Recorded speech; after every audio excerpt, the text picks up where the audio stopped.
Welcome to Board Game Empire. Today we're going to do a overview and first impressions of Region Hades. This is the prototype. We did play the prologue. Me and Amanda, we did not play Scenario 1. We want you guys to experience that. That's pretty much the base game, the main game. The prologue is pretty much the teaching aspects of the mechanics and everything. And so we're just going to cover the overview and then go into the first impressions. So this is the setup for the prologue. We have the two characters. We have the item tokens that you'd be able to pick up, the characters that you'd be able to encounter. We have the market. This is the scenario open door or challenge. Here we have the how to play, combat.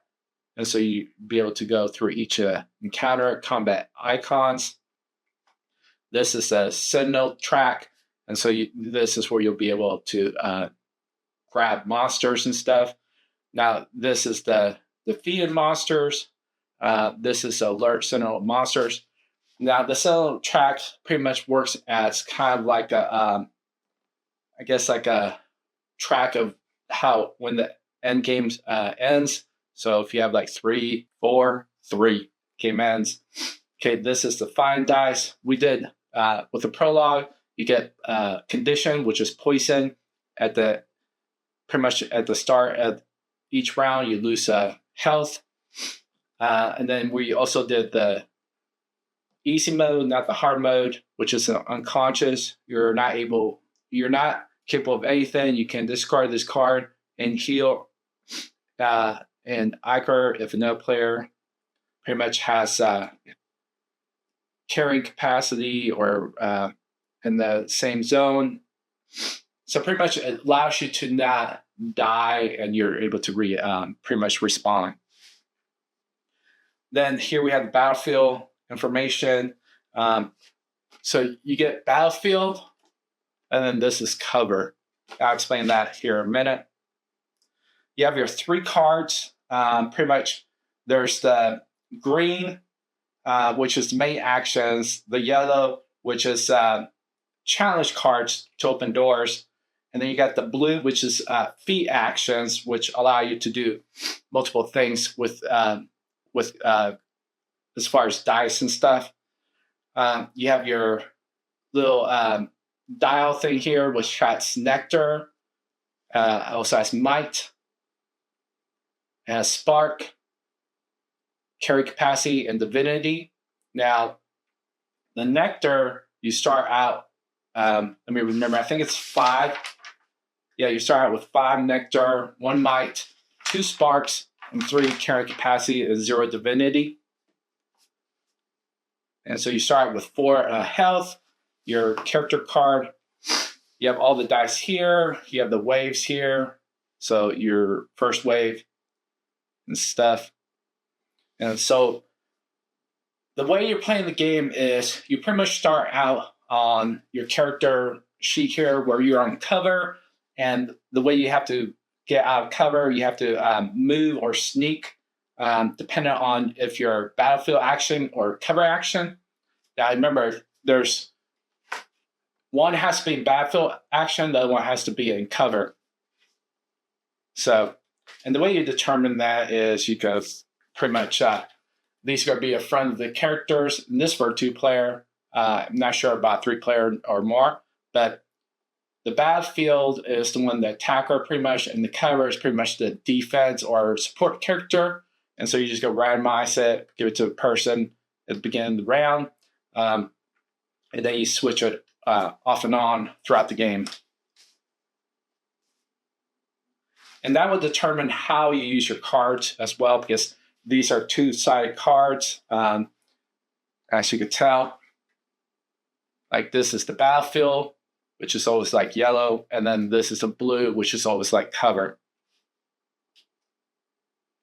So the way you play the game is especially with the prologue, what you're trying to do is find an escape route within the map. And so you're going to be doing challenges throughout the game and then once you do a challenge, you're going to put a little token here so you know you challenged it. And so you go do that, go through sneak or move into scenarios. And so if you do cover, then you're able to prevent damage and hide away. Pretty much you're hiding behind stuff is what cover pretty much entails. Now, to get items, let's say we're here, you go do discover, which is located right here to get items, and then you spend sparks, which, as you can tell at the beginning of the game, you only have 2 sparks, and you'll be able to buy items in the market. Now, the way to get sparks is defeating monsters.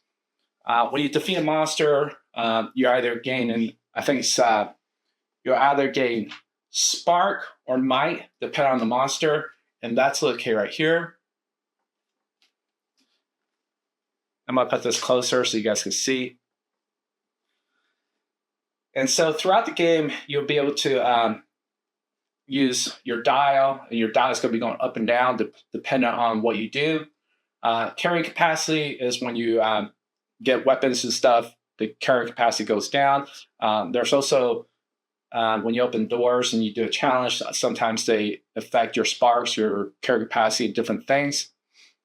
Your nectar, that's going to affect different aspects of what you do.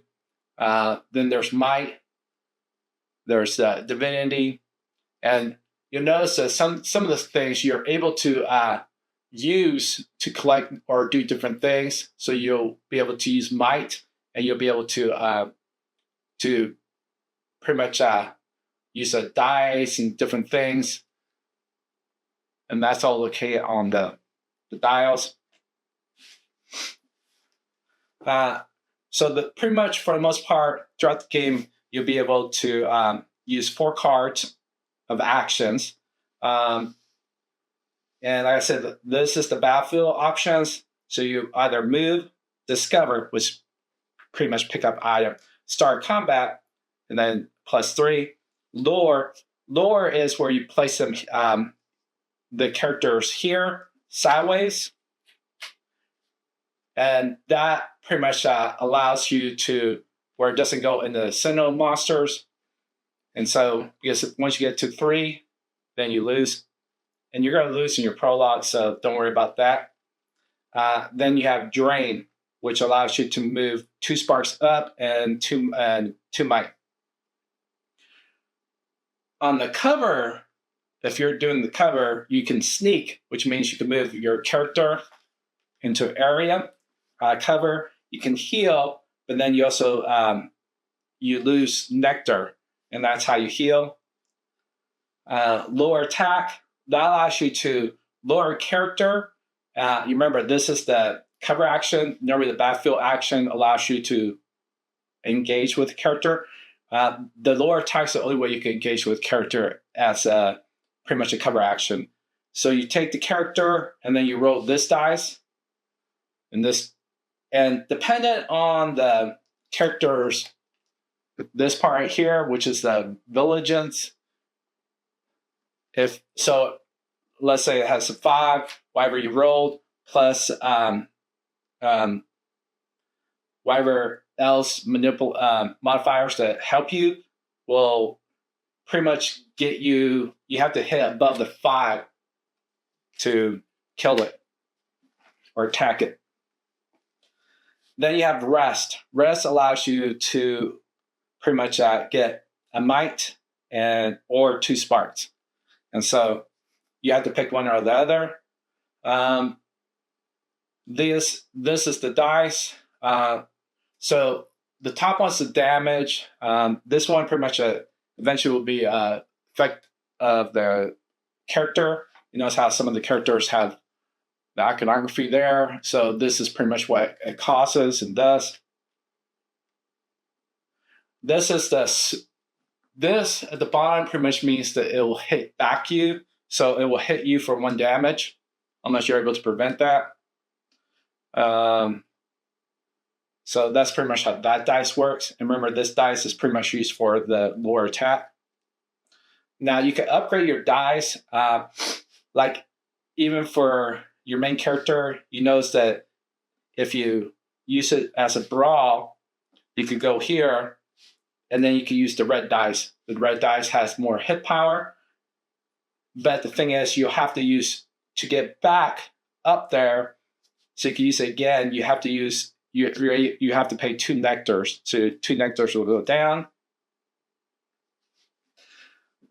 All right, and throughout each round, there's waves, and so you have wave 1, wave 2, and then upkeep. So once you encounter a character, like if you see a character there and you want to battle it, you start the battle, and so you'll do action. You place it like right here, and that's an attack. And you'll pick a character.